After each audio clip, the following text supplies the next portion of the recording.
ଦୋସା ଇଡଲି ସାମ୍ବର ଚଟନି।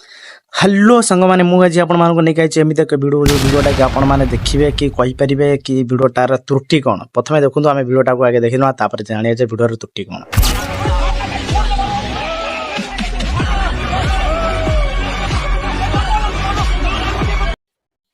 ସାଙ୍ଗମାନେ ଆପଣ ଏଇ ଭିଡ଼ିଓଟା ଦେଖିଲା ପରେ ଆପଣଙ୍କୁ ମାନେ ଏଇଟା ଲାଗୁଛି ଯେ ଇଂଲିଶ ଲେଟର ଲେଖା ହେଇଛି ତା ତଳେ ଉପରେ ହିନ୍ଦୀ ଲେଖା ହେଇଛି ତାପରେ ତାମିଲ ଲେଖା ହେଇଛି।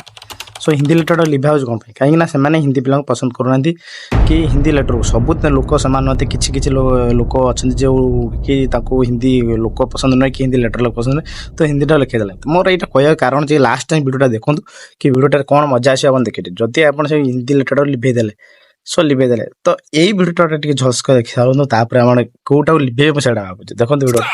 இட்லி சாம்பார் சட்னி சட்னி தேடி பிடிச்ச ஹோட்டல்ல வாயின வந்த பார்சல்ல हेलो साଙ୍ଗମାନେ தெரியல வாயின வந்தது சரி। हेलो ସାଙ୍ଗମାନେ ଏଥର କ'ଣ ଏଇ ଯୋଉ ପଇସାଟା ଯୋଉ ଲେଖା ହେଇଛି ହିନ୍ଦୀରେ ଆକୁ କ'ଣ ଆପଣ ଲିଭେଇ ଦେଇ ପାରିବେ? ଅଛି ଯଦି ଅଣ୍ଡର ଓକାତାରେ ଏଇ ପଇସାଟା ବି ଲିଭେଇ ଦିଅନ୍ତୁ ତମେ ଲୋକମାନେ। ପଇସା ଲେଟରଟା ଚିରି ଫୋପାଡ଼ି ଦିଅ ଦେଖିବା କେମିତି ଚଳୁଛୁ କୋଉଠି ପଇସା। ମୁହଁରେ ଲାଜ ଶର୍ମ କିଛି ନାହିଁ ଶଳା ଲେଖା ଲିଭେଇ ଦଉଛ। ତୁମକୁ ଏତେ ଖରାପ ଲାଗୁଛି ହିନ୍ଦୀ ଲେଟରଟା।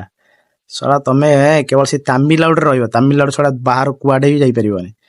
ଗଲା ମାନେ ତାପରେ କ'ଣ ତମ ଅବସ୍ଥା ହେବ ଜଣା ପଡୁଛି। ଯୋଉମାନେ ସେ ଲେଟର ରଖି ସରକାରକୁ ମୁଁ ଏଇଆ କହୁଛେ ତାକୁ ଜଲ୍ଦିକା ଜଲ୍ଦି କାର୍ଯ୍ୟାନୁଷ୍ଠାନ କରାଯାଉ। ଆଉ ବ୍ୟାଙ୍କ ଫ୍ୟାଙ୍କ ମାନଙ୍କର ଯୋଉ ଲେଖା ହେଇଛି ସେଟା କେମିତି ଲିଭେଇବ? ପଇସାର କେମିତି ଲିଭେଇବ?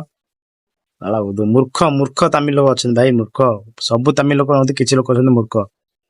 ଅଧେ ହିନ୍ଦୀ ବାଲା ସେଇ ତାମିଲନାଡୁରେ ରହୁଛନ୍ତି ବୋଲି ତମେ ମାନେ କମ୍ପାନୀ ଚାଲୁଛି, ନହେଲେ ଆଜି ମଧ୍ୟ ତମେ ଭିକାରୀ ହାତ ଧରି ବସିଥାନ୍ତ। ରହିଲି, ଜୟ ଜଗନ୍ନାଥ। ଭିଡ଼ିଓ ଭଲ ଲାଗିଥିବ ଲାଇକ୍ ଆଣ୍ଡ ସେୟାର କମେଣ୍ଟ କରିଦେବେ।